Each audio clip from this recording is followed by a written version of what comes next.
Well, it's Friday, so once again it's time for me to take a look at a few things coming our way, some of which I may actually watch and review on this very channel. Oh, yeah. And any other tidbits that I just didn't get around to during the week. So that's the idea. So yet another journey back to the Alien franchise is upon us. There's also a TV series coming to FX with Noah Hawley taking on that. I don't know if they will consider the two connected or anything like that, but, well, time will tell. This one is promising to get Alien back to its horror roots and all that. And the trailer does have a lot of the look of the original Alien, the sounds of, alarms and everything. It's a very young cast. They all look like, makeup models and stuff. And the rest of it is just, well, yeah, you get back to the roots of something, and sometimes you're a little too much back to the roots, where it looks like a very similar rinse, lather, repeat plot for the Alien movie. The Alien was astounding and amazing and a great achievement.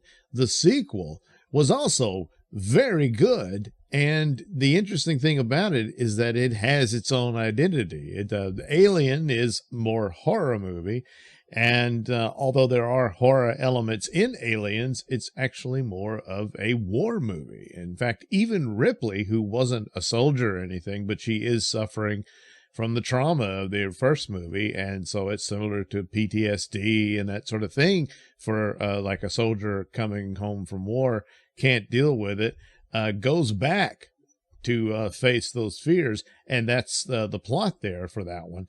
And of course, she's along with all these Marines and everything, and so it's a battle with multiple aliens, so it becomes a war movie. After that, they just pretty much went back to form of, oh no, there's a monster, we're all getting eaten, and we got to fight it. And granted, that's going to be a place in each one, but they never really could seem to come up with a decent angle and a justification for continuing the story.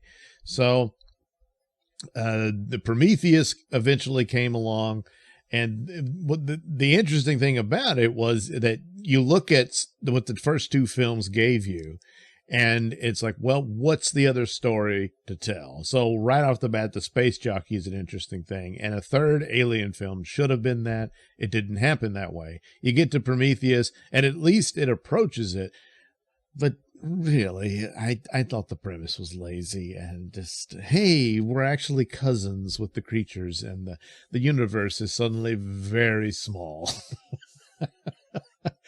So they really had nothing else. The other element to this was that they kept referring to this war going on.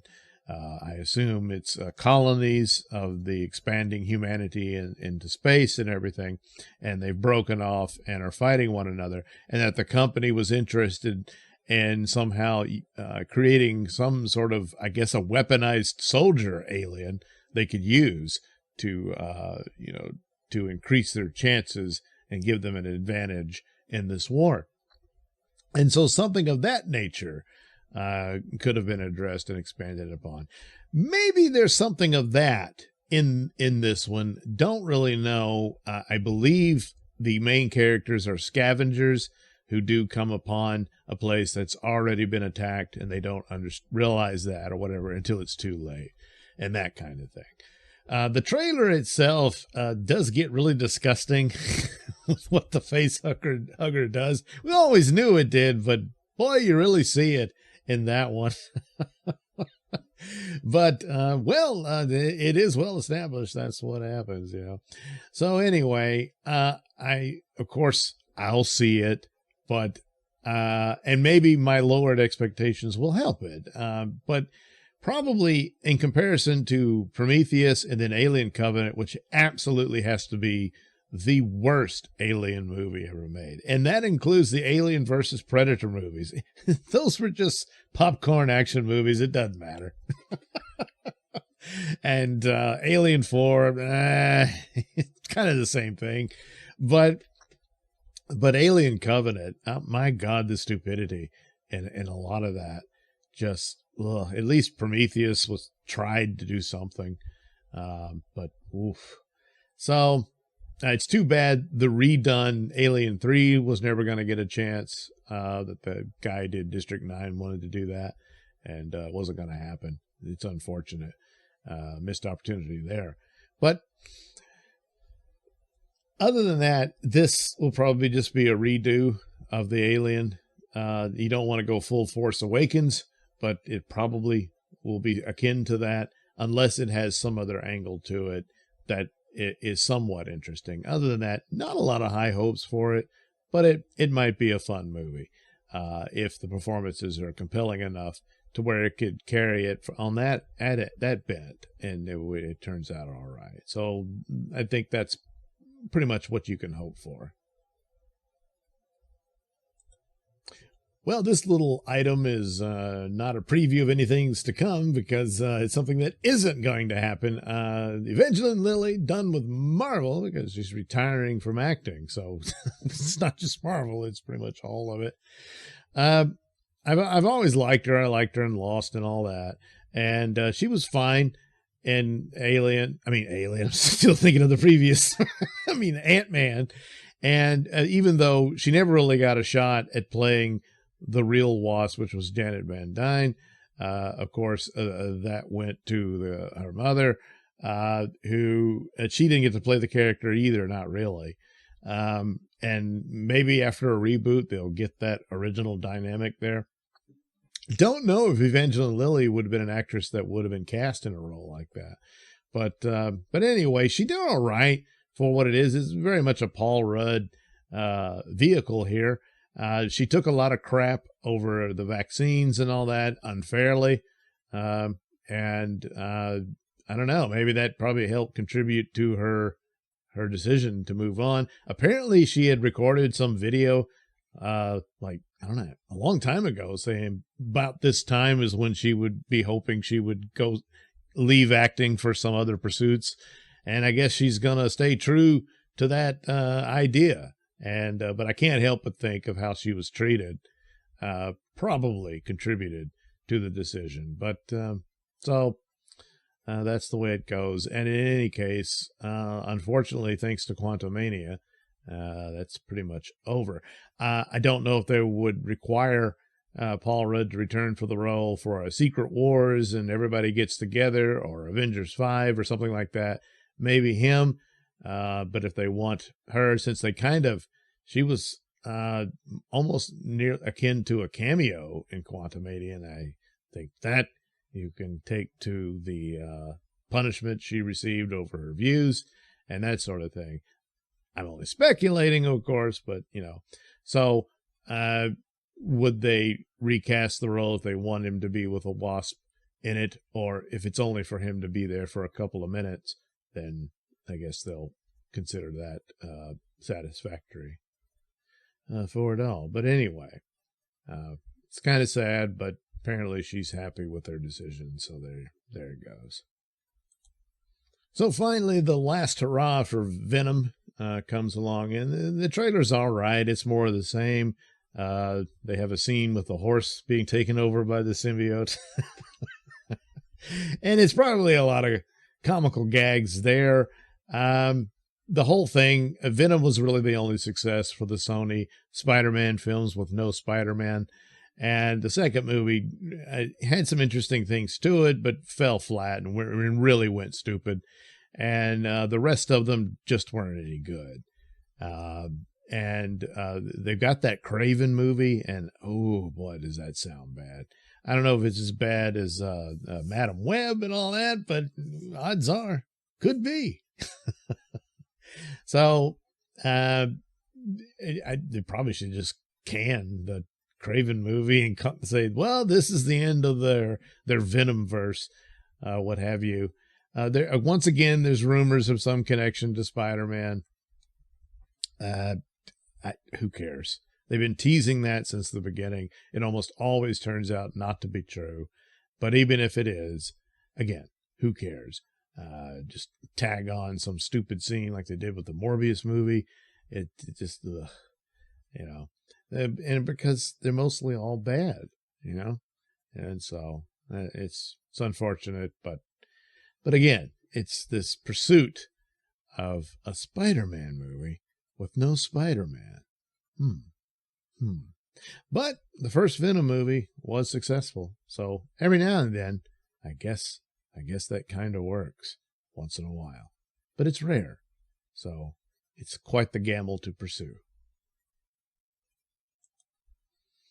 Well, all of a sudden, Zack Snyder is in talks for a 300 prequel TV series. So I guess it'll be some sort of TV series about Spartans. And don't know. I assume if it's trying to, at least aesthetically, be connected with the film, it would be of a similar look and everything. So maybe that'll be the case. I did like 300. That is one of the good movies that Snyder did. And based on Frank Miller's graphic novel, and all around cool movie. But the thing of it is that gets everyone interested is that this is a Warner Brothers product, so it means Zack Snyder is in talks with Warner Brothers. Odds are the series might end up on Netflix, but that's the order of the day. Warner Brothers can license the property out.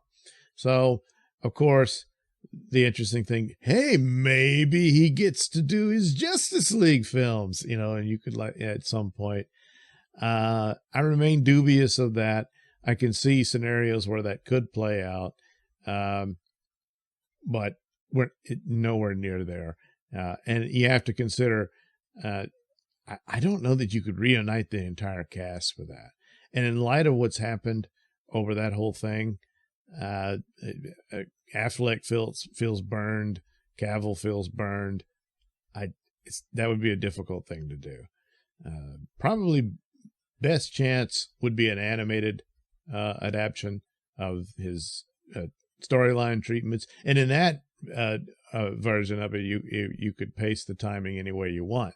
If it would be a live action thing, it would have to be a story that takes place much later, because it would be much later since the original was shot. And again, that is somewhat doable. But again, a lot of nastiness occurred overall. And so quite the Mount Everest to climb to get there. But in the meantime, probably going to get a 300 TV series. So Snyder would be producing it. I think would be up to direct a couple of them, something like that. And well, there you go. So maybe that'll work out. Finally, Avengers 5. Rumored details that Sean Levy is in talks to direct the film, who is, of course, responsible for Deadpool and Wolverine. And everything is hinging on Deadpool and Wolverine, which I don't believe is possible to restore MCU or any of that stuff. But they're probably going to have in-credit scenes that does lead into their multiverse storyline. And they're going to have to change it up quite a bit because they're not going to pursue what Avengers 5 was originally called, which was Kang Dynasty, which was the lead into Secret Wars. So, oh boy, got to do something else. And the idea is that apparently Avengers 5 would be filled with superheroes and villains in it for the setup to Secret Wars. And they want Mr. Levy to go in there. So if it is a done deal, then okay. If it's not, but either way, the idea, I imagine, is that the Deadpool film would be more connected to this narratively than it might have been before. But I always thought there would be, since it's a multiverse thing, a lot of the maybe more cameos of previous X-Men actors and that sort of thing as a final goodbye and hurrah as they move on to the new versions of those characters for their rebooted MCU, which stands to reason that that's what would occur. So they're pinning it on Sean Levy. But what if Deadpool is a major flop? Then, never mind. But the clock's ticking, and Deadpool more than likely will do well. It just doesn't matter. I don't think that's enough to cover up the massive damage the MCU has done to itself over the past few years. Following that is the Captain America movie, and that's being reshot to death. So it doesn't look good. Doesn't look good for MCU anytime soon. So whatever they cobble together out of what the original plan was, which would still be multiverse stuff, I guess we'll just see what they do with Avengers 5. Maybe there'll be Avengers 5 Deadpool Dynasty, and yeah, maybe, I don't know. Anyway, there you go. You're all caught up for all the lovely things in store for you. Yes, that's right.